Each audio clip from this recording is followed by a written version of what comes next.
दोस्तों नमस्कार, मैं सौरभ गोस्वामी। ललितपुर विधानसभा और मेहरौनी विधानसभा दोनों पर बीएसपी ने प्रत्याशी तो उतार दी है, लेकिन एक प्रत्याशी कहीं ना कहीं थोड़ा सा कमजोर नजर आ रहा है।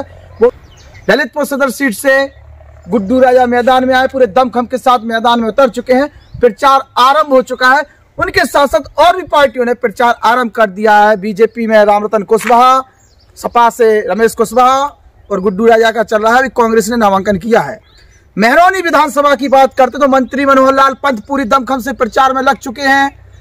बीएसपी प्रत्याशी जो हैं श्रीमती किरण रमेश खटीक, वो भी प्रचार में लग चुकी हैं। बच्चे उनके लगातार कर रहे हैं, लेकिन रमेश खटीक को याद किया जा रहा है। रमेश खटीक एक प्रकरण के चक्कर में जेल के अंदर है और उन्हें अभी तक जमानत नहीं मिली है। इसके बाद उनका एक वीडियो सोशल मीडिया पर जबरदस्त वायरल है। जो भी उस वीडियो को डालता है उस पर व्यूज जबरदस्त आते हैं, लोग देख रहे हैं। रमेश खटीक को याद किया जा रहा है। रमेश खटीक के कामों को याद किया जा रहा है जो पिछले कई सालों से वो करते आ रहे थे। लोगों के लिए मदद जो करते थे वो याद की जा रही है।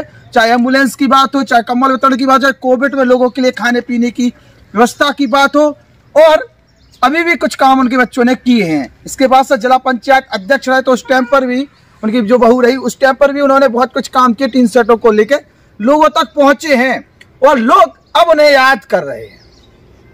जेल के अंदर रमेश खटीक का एक एक दिन, यकीन मानिए एक एक दिन ऐसा बीत रहा होगा जैसे वो एक साल के बराबर हो।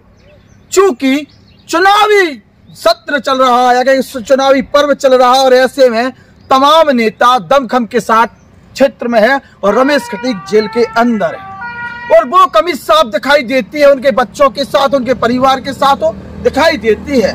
लेकिन उनके समर्थक उस वीडियो को देख के जब सुनते हैं कि मेहरौनी की जनता तो हमारे साथ है, चुनाव तो हम 100% लड़ेंगे, वो जो वीडियो है वो जोश भर रही है।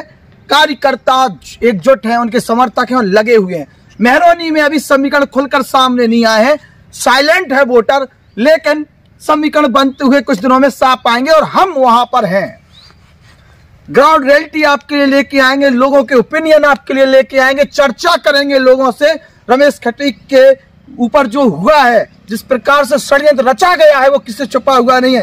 एक ही प्रकरण में अभी भी और लोग बाहर हैं, रमेश खटीक जेल के अंदर है। तो शक तो खड़ा होता है, सत्ता किस प्रकार से अपना काम कराते हो, किस प्रकार से किस रूप में किस लोग को कहां से परेशान करते, किसी को पता नहीं। रमेश खटीक के साथ भी कुछ ऐसा ही हुआ है और सिंपैथी लोगों की उनके साथ है, लेकिन सिंपैथी से के लिए काम चलने वाला नहीं है। रमेश खटीक को खुद आना पड़ेगा मैदान में और लोग उनके चेहरे को देखना चाहते हैं। ऐसे में देखने वाली बात होगी कि नामांकन तो हो चुका है, उनकी पत्नी ने कर दिया है, उनकी पत्नी ही चुनाव लड़ेंगी, लेकिन चुनाव तक, वोटिंग तक क्या रमेश खटीक बाहर आएंगे, ये देखने वाली बात होगी। जनता चाहती है कि रमेश खटीक मैदान में हो और यकीन मानिए अगर रमेश खटीक क्षेत्र में पहुंचे, जमानत अगर मिलती है तो चुनाव बहुत घमासान होने वाला है। सामने सीधी टक्कर जो बताई जा रही है, अभी जो समीकरण बन रहे हैं, मन्नू कोरी जो मंत्री हैं वो बहुत स्ट्रांग हैं और सब समाज का वोट उन्हें मिल रहा है। फिरोलाल जी की टिकट कटने से और भी वहां पर मच गया है सपा और उसमें, और कुछ समीकरण अभी बनते बिगड़ते देख रहे हैं और देखते हैं रामविलास रजक क्या करते हैं। ऐसे में रमेश खटीक बना मन्नू कोरी सीधे आमने सामने होता हुआ नजर आ रहा है। अगर रमेश खटीक बाहर आते हैं तो जनता भी चाहती कि रमेश खटीक बाहर आए, चुनावी जो विश्लेषक हैं वो भी चाहते हैं कि रमेश खटीक बाहर आए। जैसे ललितपुर में गुड्डू राजा बना, पूर्व विधायक रमेश कुशवाहा, वर्तमान विधायक रामरतन कुशवाहा, इन तीनों में आपस में घमासान हो रही है और आरंभ हो चुकी है। वहां पर रमेश खटीक बना मन्नू कोरी होंगे। ब्रजलाल खाबरिया है, ज्यादा कुछ स्थिति देख नहीं रहे हैं, देखते हैं अभी क्या करते हैं। पत्ते खुले नहीं है, क्या अहरवार वोट बैंक को वो साथ पाएंगे? क्या अहरवार वोट बैंक जो बीएसपी का कहा जाता है वह टूट कर फिरोलाल के कारण कहीं ना कहीं उस साइड चला जाए और ब्रजलाल खाबरी को सपोर्ट करे, या बीएसपी वोट बैंक को साधने में बीएसपी का कैडर कार्यकर्ता कामयाब होगा, जिलाध्यक्ष की अहम भूमिका होगी।